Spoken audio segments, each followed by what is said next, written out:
tá bem. É.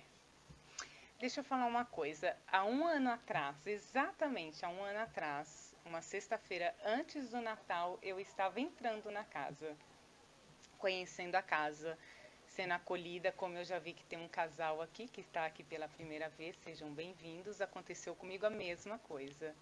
Então, espero que o ano que vem, uma outra pessoa fazendo palestra, vocês estejam aqui. Eu fui muito bem acolhida, olha onde eu fui parar. Tá vendo? É assim. Assim que se assusta. Cuidado, cuidado. Eu vou falar um pouquinho para vocês do bom samaritano, mas eu não vou me ater à passagem do Evangelho que fala sobre o bom samaritano. Eu vou trazer isso para o nosso cotidiano, para o nosso dia a dia. Como a gente lida, ou como nós somos, ou como nós gostaríamos de ser, traduzindo o bom samaritano. Todos sabem, né, da passagem do bom samaritano, aquilo que ele faz, o auxílio ao próximo, né? Então a gente vai trazer isso para nós, para nossa realidade, para o nosso dia a dia. Legal. Agora eu aperto o que? Esse aqui? Isso. Esse dedinho não está cortado, já me perguntaram. É um esparadrapo no dedinho, tá?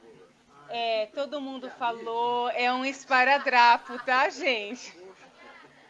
Tá bom, vamos lá. A parábola do bom samaritano nos ajuda a refletir sobre as dificuldades que as convenções sociais impõem à prática da caridade. Existe aí todo um contexto do que é ser caridoso, né? É até uma magia, né? A palavra caridade gera até uma magia. As pessoas usam isso de uma forma tão, assim, mágica, e é algo tão simples de fazer. Os samaritanos estiveram quase sempre em guerra com os reis de Judá. Uma versão profunda, datando da separação, perpetuou-se entre os dois povos que se afastavam de todas as relações recíprocas. Ou seja, não tinha relação. Por mais que eles talvez até tivessem tentado, isso não existia.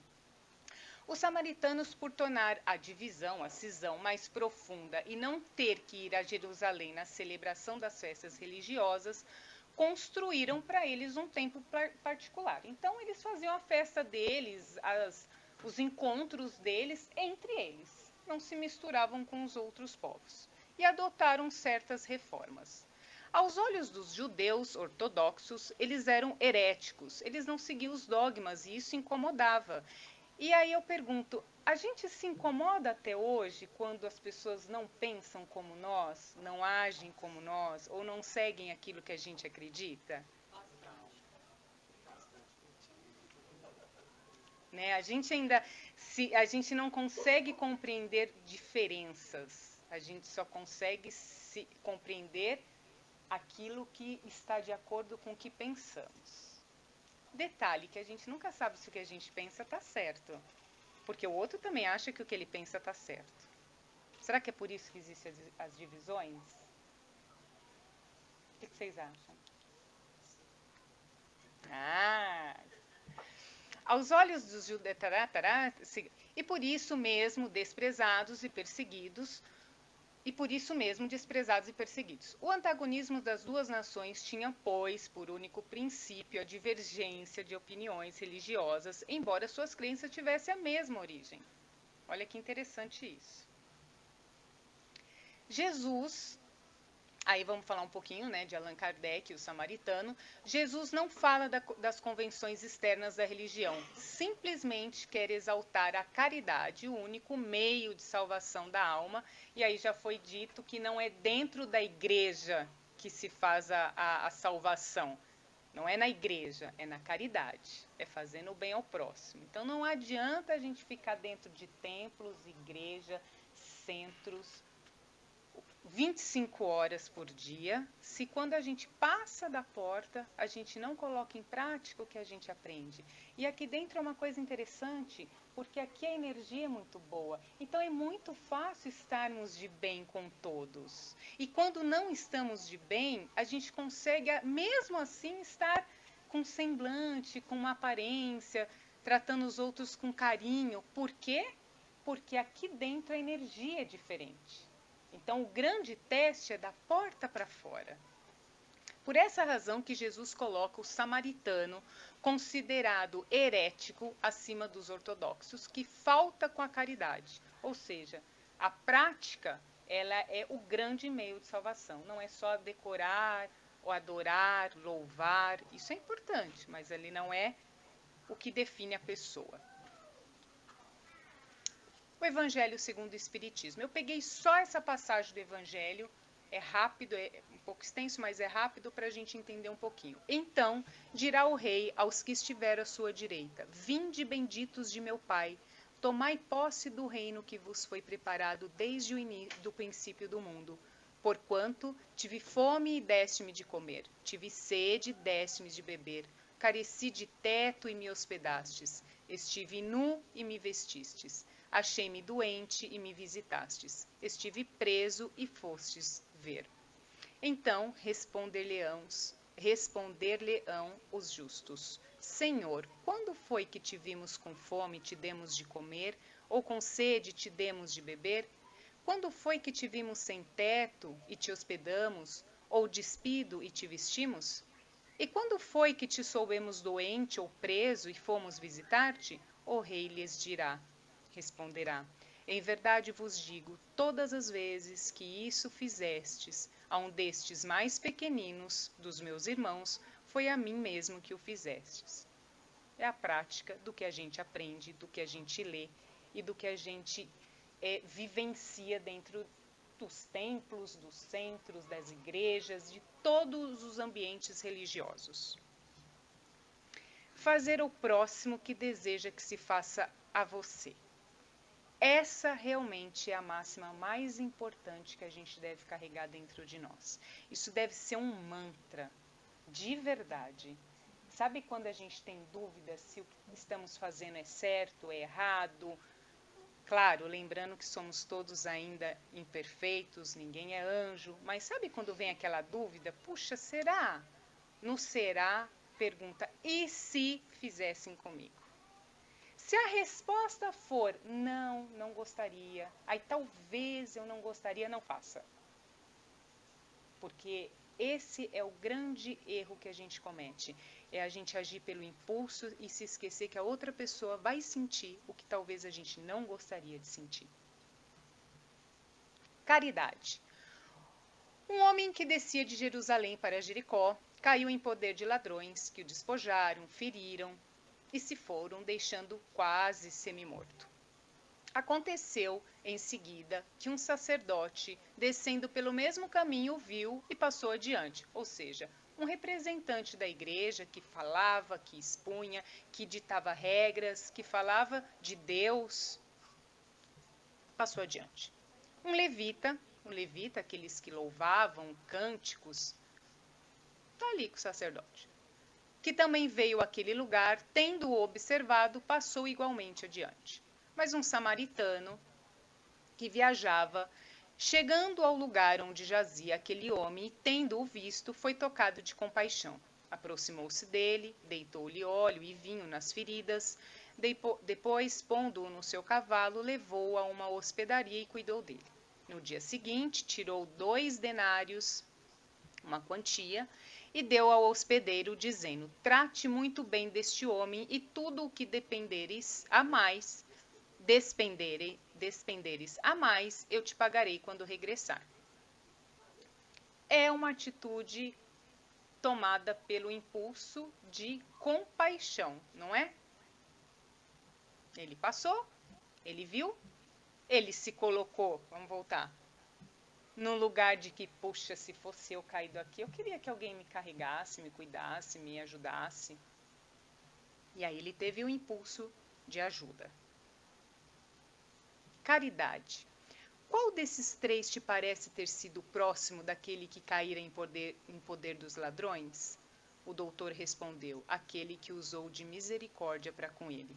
Então vai, diz Jesus, e faça o mesmo. Então, esse sentimento de misericórdia, de compaixão, de nos colocarmos no lugar do outro, é a única forma da gente tornar tudo mais leve, o mundo mais leve. Porque quando a gente começa a ter a compreensão que a gente vai fazer através dos nossos exemplos, e a gente começa a receber isso de volta, a gente começa a ver uma corrente do bem. Tem até um filme, né, A Corrente do Bem, e isso é muito verdadeiro, isso é real. Até porque, quando a gente se propõe a esse tipo de trabalho, a gente muda a nossa conduta e a gente se sente mais leve. Em que sentido? Vamos ter problemas? Vocês acham que a gente ajudando o próximo, acabou todos os nossos problemas, nós vamos levitar, nunca mais vai acontecer nada de ruim, vai ser uma beleza a vida da gente? Não, não é impossível isso. A gente vai continuar do mesmo jeito, com os nossos problemas, mas com outra forma de olhar os problemas, resolver os problemas, atuar sobre eles. E ainda mais, a gente começa a ter uma legião, parceiros ao nosso lado. Não estamos sozinhos. E quanto mais a gente faz parceria, mais a gente cria fortalecimento para passar pelas dificuldades. Entender o que é a parceria que eu estou falando, não só de encarnados, mas de desencarnados. Essa parceria também se faz com outro plano. Só que a gente precisa começar a entender que nem tudo os nossos olhos físicos vão ver. Mas a gente pode começar a sentir, certo? Todos somos capazes de fazer o bem. Mas o que é preciso para fazer o bem? Estarmos fortalecidos emocionalmente e espiritualmente. Fazer o bem, temos que fazer. Mas a gente precisa desse fortalecimento. Eu vou chegar lá. Apesar de vermos muitos impulsos de bondade, se não estivermos preparados, seremos cegos conduzindo cegos. Portanto, para tudo se exige preparo. Aí vocês podem pensar assim, mas você está dizendo que a gente tem que ajudar. Né? O samaritano teve um impulso de compaixão, ajudou. Então, como o preparo? Sem o preparo, nós vamos viver sempre de impulsos. Aí eu vi, eu vou ajudar. Porque eu estou vendo. Então, vão ser pequenos... É válido? Claro que é válido. Mas quando a gente se prepara emocionalmente e espiritualmente, a gente vai além. Porque nem toda a desgraça alheia ela é vista com os olhos. Ela pode ser sentida. Quantos aqui que estão ouvindo a palestra podem estar ouvindo, sorriso, né, se conectando com tudo e cheio de problema dentro de casa? E passando por uma série de situações, ou carregando uma série de situações do passado. Quando você está preparado, você consegue ter sensibilidade. E aí você realmente consegue deixar de ter impulsos de auxílio para servir sempre. Este é o intuito de estarmos preparados. E por que eu falo espiritualmente? Lembra que eu falei da parceria? Quando a gente faz parceria com os nossos mentores, com tanta legião de trabalhadores espirituais que se fazem presente, eles se encarregam de dar o serviço para a gente. Eles se encarregam de transmitir a mensagem. Como ela vai chegar? Aguarde, porque ela chega. E assim, não precisa ser médio vidente, que não, ela chega. Mas para isso a gente tem que estar preparado. Porque se não estivermos, a mensagem chega e retorna. Ela não vê possibilidade de te usar como auxílio da espiritualidade. Todos somos capazes de ouvir, mas nem todos estão preparados para não julgar. Ouvir é muito bom. Ouvir o problema. Agora a gente tem que fazer uma seguinte pergunta. A gente vai ouvir para ajudar ou a gente vai ouvir para curiar? Tem que tomar muito cuidado com isso. Oi? Curiar? Curiosidade. De curiar. De ser... Não tem tradução, é curiosidade. Ajudou bastante. de mexericar na vida do outro, sabe? Hã? Fofocar. Tá, então tá. Então a gente vai ouvir para não julgar ou para fofocar, né? Por quê? Porque eu falo muito isso, a gente tem que tomar muito cuidado. Nem todo sorriso vem de um coração amigo. Nem tudo que reluz é ouro. Então, a gente tem que tomar um cuidado porque muitas pessoas estão ali prontas para te ouvir, mas às vezes é exatamente para saber o que está passando na sua vida, para entender assim, fulana com aquela cara bonitinha, olha, sabia que ali escondia algo. Não é para ajudar. Então a gente tem que ter essa sensibilidade. E quem vai se fazer os ouvidos também tem que ter essa sensibilidade. Porque se alguém se fez carente para nós, é nossa obrigação moral. Ou não ouvir, se não tem a capacidade de ouvir, fala eu não posso. Ou se ouvir, se faça ouvidos. Por isso que Deus deu 2 ouvidos e uma boca. Então, cuidado com essa atividade de querer ouvir o próximo.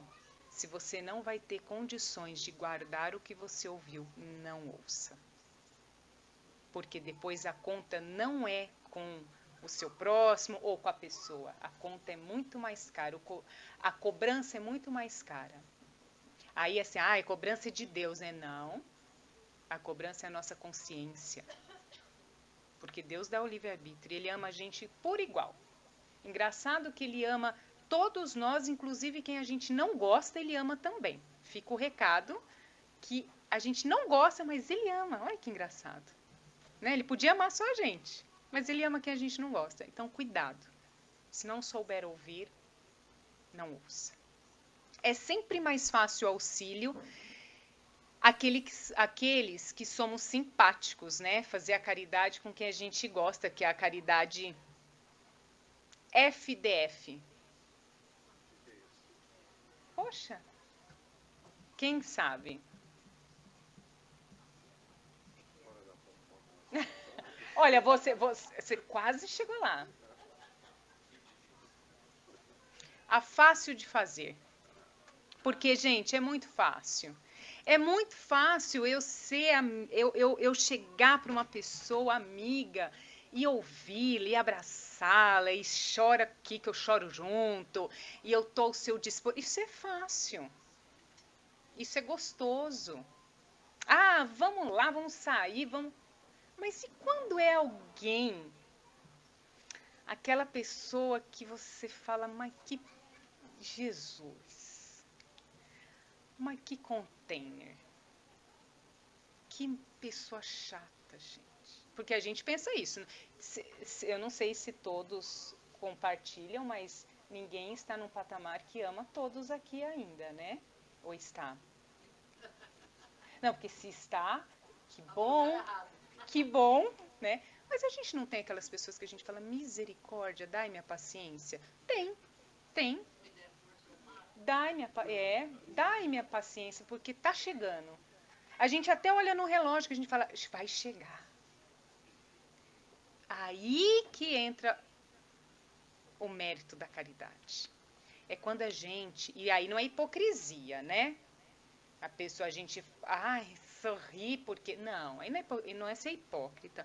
É você lidar com essa pessoa sabendo das diferenças. Lembra lá no primeiro slide que tudo se separou porque um não entendia a diferença do outro? Então a gente tem que aprender a lidar com as diferenças. Né? Cada um tem um jeito de pensar, agir. A gente tem que lembrar que somos de culturas diferentes, idades diferentes, criações diferentes. Consequentemente, nós temos pensamentos diferentes, ações diferentes, o modo de pensar diferente. O que é ótimo, porque a gente pode usar disso como uma contribuição, crescer juntos, aprender. Mas é algo que não dá, é insuportável. Eu não consigo, aquela pessoa não dá para mim. Tá bom, não tem problema. Se você se mantiver em silêncio, sem denegrir, ótimo. Porque isso se chama respeito. Ninguém precisa amar, mas somos obrigados a respeitar. Esse é o ponto. O bem é surdo e mudo, do contrário é propaganda. Isso aqui é muito interessante, porque eu passei minha vida inteira pensando assim, poxa, mas a gente tem tanto trabalho social tão bonito, tão legal, e se eu divulgar? Eu tô querendo me mostrar que eu estou fazendo esse trabalho, e aí... Então isso fica muito dentro, isso eu aprendi com uma pessoa muito querida, que me disse a seguinte frase: o que vai no teu coração? Você expõe um trabalho para convidar as pessoas para estarem, para fazerem parte, agregar esforços, ou você divulga o trabalho porque é você que está ali fazendo? Qual é o intuito da sua divulgação? Quando você se fizer a pergunta, não, eu divulgo porque, poxa, quanto mais gente, melhor, eu estou aqui fazendo um trabalho de formiguinha para a gente agregar, ótimo. Agora, quando você divulga o seu trabalho, expondo o quanto você é bom naquilo, o quanto aquilo é maravilhoso. E claro, gente, tem muitos trabalhadores que são ótimos. Aliás, eu acho que tem trabalhadores que são peças importantíssimas. Ninguém é insubstituível, mas sim faz falta algumas pessoas no trabalho. O trabalho se desanda quando falta uma determinada pessoa. Mas cuidado para a gente não virar propaganda. Vamos fazer a propaganda daquilo em prol de algo maior, mas não sermos o outdoor ambulante de tudo aquilo que a gente está fazendo. Vontade e iniciativa. Vontade, que é vontade? Se eu peguei no nosso amigo Google, faculdade que tem o ser humano de querer, de escolher, de livremente praticar ou deixar de praticar certos atos. Ou força interior que impulsiona o indivíduo a realizar algo, a atingir seus fins ou desejos, ânimo, determinação e firmeza. Entra um pouco aqui o livre-arbítrio, vocês concordam? Que a vontade está linkada com um pouco do livre-arbítrio, certo? Vontade versus iniciativa. Agora, iniciativa. Iniciativa, ação daquele que é o primeiro a propor ou a realizar qualquer coisa, ou traço de caráter que leva alguém a empreender alguma coisa ou tomar decisões por conta própria, decisão natural, ânimo, pronto, enérgico para conceber e executar antes que os outros. Entra aqui o livre-arbítrio, certo?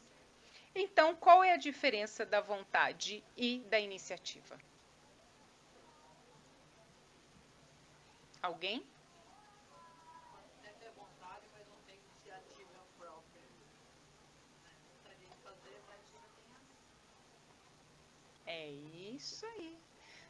Tem muita vontade que não se coloca em prática a ação. Só na vontade. É importante ter vontade? É importante ter vontade. Mas a vontade sem iniciativa não serve para nada. Então, o que a gente está esperando, né? Não existe um momento ideal para sermos servidores do bem, na causa do bem. Sabe por quê? Porque a gente acha que servir e fazer o bem, estar no bem, é dentro de uma instituição, é indo levar alguma coisa na rua. Claro, tudo isso é. Tudo que eu vou linkar aqui é fazer o bem. É ir para um centro espírita, é estar numa caravana, tudo isso é fazer o bem. Mas o bem também, às vezes, você pode fazer sem sair de casa. Então, fazer o bem não tem momento certo. Eu não vou fazer o bem só quando eu vou lá no Russell Home. Eu não vou fazer o bem só quando eu venho aqui. Eu não vou fazer o bem só quando uma vez por ano nós vamos sair para distribuir sopa para os moradores de rua. E isso é o que eu falei no início. São impulsos momentâneos que fazemos para atuar no bem. E por que estarmos preparados emocionalmente, espiritualmente? Porque aí o bem se faz na hora que você até está dormindo. Não precisa de nada para fazer o bem. Você dormindo, se você estiver conectado com a sua parceria feita, você está fazendo bem. Aliás, você está fazendo muito bem, porque existe muito trabalho na hora que a gente dorme. Então, é bem interessante saber como que nós vamos dormir. Talvez seja uma palestra interessante aí para os próximos palestrantes, a gente falar um pouco disso. Ó, para os próximos, a gente falar um pouco disso. Porque a gente pensa que a gente só trabalha assim, né? A gente trabalha dormindo também. Então, pensem que roupa que vocês vão dormir. Ô, tá vendo? Trabalhador da última hora, rapaz. Tá vendo? A partir de hoje, vocês pensem como vão dormir. Vocês saem. Não dá tempo de trocar de roupa. Não existe escolher quem sofre mais, quem sofre menos. Não tem isso. A dor do outro não pode ser medida. Cada um tem a sua dor. Respeite. Se não é capaz de respeitar, silêncio. Porque não existe, ai, aquele sofre. Não, isso aqui é frescura. Não. Se você pensa assim, silencie. Dor não se mede, se sente. Não existe esperar estarmos bem. A gente pode, sabe quando está bem? Quando desencarnar. Quer dizer, se estivermos bem. Bem desencarnado. Não tem esperar estarmos bem. Faça. E aí, para não ser só impulsos, se prepare, comece hoje. Vamos hoje começar. Porque amanhã a gente não sabe. Quem garante que agora que é, e eu já preciso terminar, porque o seu Geraldo está me olhando, quem garante que agora, 8h10, 8h30, a gente ainda vai estar vivo? Ou melhor, encarnado. Encarnado. Vai dar trabalho. Vai dar trabalho. Alguém tem essa garantia? Não, né? Então, não esperar é a palavra de ordem. Não esperar financeiramente. Ai, quando eu tiver dinheiro. E para ouvir alguém precisa de dinheiro? Às vezes a pessoa só precisa ser ouvida. Ela não precisa de dinheiro. Quem disse que precisa? Quem disse que ajudar está relacionado com dinheiro? Claro que o dinheiro é bom, claro que o dinheiro ajuda, ninguém vive da luz, mas quem disse que isso é a condição primária e final de uma caridade? Não. Essa, inclusive, é uma das últimas, porque é a mais fácil. A mais difícil é quando a gente se prepara para ser instrumento de auxílio da espiritualidade, em servir. Não existe falta de tempo. Não tem falta de tempo. O tempo a gente administra. Sabe por quê? Porque a gente consegue administrar tempo quando a gente quer sair, comprar, passear, assistir filme. A gente acha tempo, gente. A gente consegue um tempo. Agora, quando o tempo é para o outro... E aí eu vou falar uma coisa, eu estou falando errado aqui. Ninguém me corrigiu. Eu estou falando o tempo é para o outro, ajudar o outro, ajudar o outro. Vã filosofia, grande engano, porque o primeiro a ser ajudado somos nós. Porque quando nós fizemos o acordo para encarnar e nós imploramos, todos nós aqui pedimos muito para estarmos aqui, a gente falou que a gente ia fazer um monte de coisa, que a gente ia ajudar, que a gente ia ser bom, né? A gente ia ser uma coisa de uma belezura. E agora a gente não tem tempo. Ó, que coisa chata, né? Que ingratidão. Então, tempo, quem faz somos nós. Todas as alternativas acima são caracterizadas como falta de vontade e de iniciativa. Muita vontade, pouca iniciativa ou nenhuma, se o não estiver na frente. E aí? Quem sabe o que significa isso aí? Essa é pro Raoni. Se meu Fusca falar. Essa é para você, meu amigo. Quando eu fiz o slide, eu pensei em ti. O que vocês acham que é isso? É a simbolização da vontade e iniciativa. Não adianta um carro sem gasolina. Gente, acabou a palestra. Muito obrigada por tudo. Obrigada por terem vindo. Fico feliz que a pessoa matou o negócio. É isso. Lá no Rio. Ela está fazendo um paralelo que o carro, não adianta um carro sem gasolina. Então é um paralelo da iniciativa com E aí, só acrescentando, agora eu peguei aqui para não ficar por baixo. Porque você acabou com tudo, eu peguei um. Não, tô brincando. Vamos relacionar o seguinte. É exatamente o que ele falou. Sem vontade. A vontade é ótima, mas sem iniciativa, carro sem gasolina. E o carro, quando a gente vai lá e compra o carro, seja o carro zero, financiado, é um investimento nosso, né? É às vezes com muito esforço que a gente faz essa compra. E aí a gente compra o carro e a gente vai cuidar do carro. A gente vai fazer a manutenção, a troca de óleo, né? De tempos em tempos mexe lá naquele... como que é?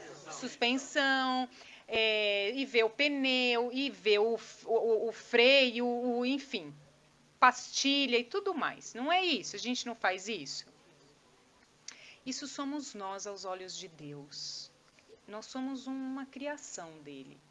E ele espera que a gente faça a nossa manutenção, né? Para os mais jovens, os check-ups, né? Que a gente tem que começar a fazer, cuidando da gente, cuidando do físico. É importante cuidar do físico? Aí eu não estou falando de aparência, porque lógico que aparência é bom, gente. Ninguém vai viver um mulambo, não.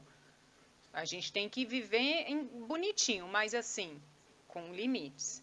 Mas o físico é importante? Uai, gente, sem o físico, a gente não vai fazer nada. Aí é o cego conduzindo o cego, não é? Então a gente tem que fazer a nossa parte, a gente tem que se cuidar. A gente tem que deixar um pouco de lado os estigmas que não. Só a minha água fluidificada me cura. Sim, ela cura. A nossa fé nos cura. Mas existem ferramentas que são importantes para mantermos a manutenção do corpo. E isso é uma obrigação moral também nosso, um dever para com o nosso instrumento de auxílio da espiritualidade. Certo? Então, quando a gente precisa se cuidar emocionalmente, fisicamente, o físico e espiritualmente, o físico é tudo isso que eu falei. E o espiritual, a gente vai colocar gasolina para o carro andar, porque senão o carro não vai andar. Apesar que hoje tem carro que anda elétrico, mas então, vamos colocar o elétrico aí, que ele também não vai andar se não tiver energia. Ele não vai andar, vai ficar lá parado. Isso são as orações. A conexão que a gente faz com os nossos mentores, com Deus, com Jesus, com a Virgem Maria, com a espiritualidade, a conexão que a gente faz com eles é a gasolina para o nosso dia a dia. E sabe como é essa gasolina? Não é levantar todos os dias e fazer a oração: Pai, que o dia de hoje seja um dia bendito, que eu não tenha problemas, que no trabalho todos sorriem para mim, que o meu chefe me trate com carinho e amor, que no trânsito se abra como abriu o mar e que eu possa passar, o sinal esteja todo verde para que eu possa sair um pouco mais tarde de casa, que o alimento me caia bem e que ao final do dia eu chegue em casa e ainda tenha tido uma gratificação no serviço. Amém. Que assim seja. Isso seria ótimo. Só isso. Mas é levantar todos os dias e orar, Pai, independente de como for o meu dia, me fortaleça. Faça-se junto de mim para que eu te sinta e me sinta fortalecido para todos os desafios. Porque é aí que eu estou aprendendo. A quem muito é dado, muito é pedido, é cobrado. Então me ajude, já me deu tanto, me dá tanto, me fortaleça. Este carrinho aqui somos nós. Sem o cuidado e sem a gasolina, ele enferruja, ele para. Tá acabando, gente. O que estamos esperando? A caridade é um exercício espiritual. Quem pratica o bem coloca em movimento as forças da alma. Quanto mais a gente se predispõe ao serviço com Cristo, mais fortalecido a gente fica. Quem faz academia aqui?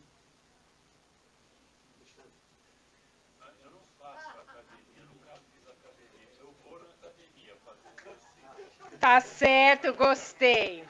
Quem vai na academia fazer exercício aqui? É você, eu tô de rusga com você. Não vou te colocar como exemplo. Só tem atleta. Vocês já viram as pessoas que vão na academia e aí começam uma meta de vou malhar porque o verão tá chegando. E aí, não, mas aí malha com vontade. E aí cria músculo, aí põe o biquíni, ou põe a sunga, ou põe os shorts e fica aquele arrebento. Já viram isso? Eu também, só tô no arrebento. Aí o verão passou, a gente vai dar uma folga. A roupa tampa tudo, é uma benção roupa, gente. Graças a Deus, inventar. É importante não esquecer de voltar a balança 5 quilos no dia 1º. Eu não sei para que inventar a balança. É outra coisa que a gente pode até voltar a pensar nisso. Tudo que ficou em cima durinho vai ficar flácido de novo, não vai? Isso agora, sem brincadeira, é verdade. Atividade física, quanto mais você faz, mais o seu corpo está condicionado. Aí eu estou falando, quem nada, condiciona o pulmão, quem faz muito musculação, condiciona os músculos. Isso se você para, com o tempo, ele começa a perder aquela força.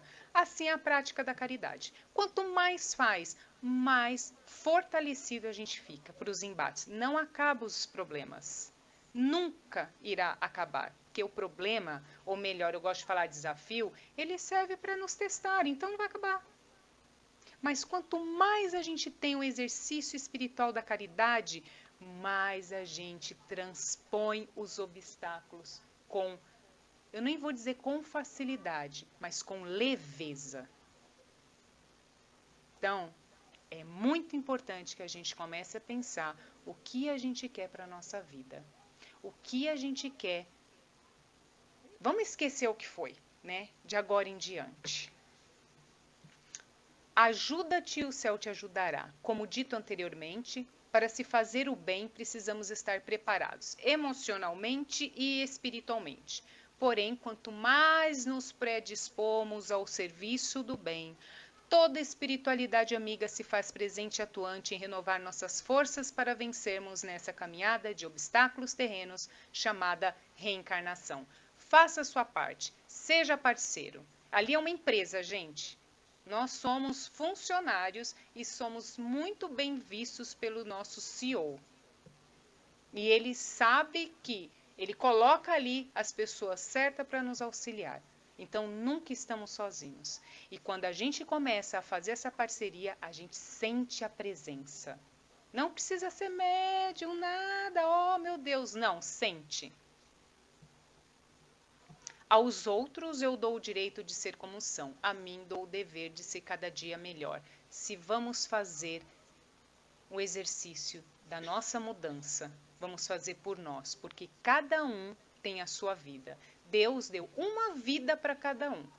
Já é difícil a gente cuidar da nossa, mas aí a gente quer cuidar da nossa e da dos outros. Então, vamos cuidar da nossa vida.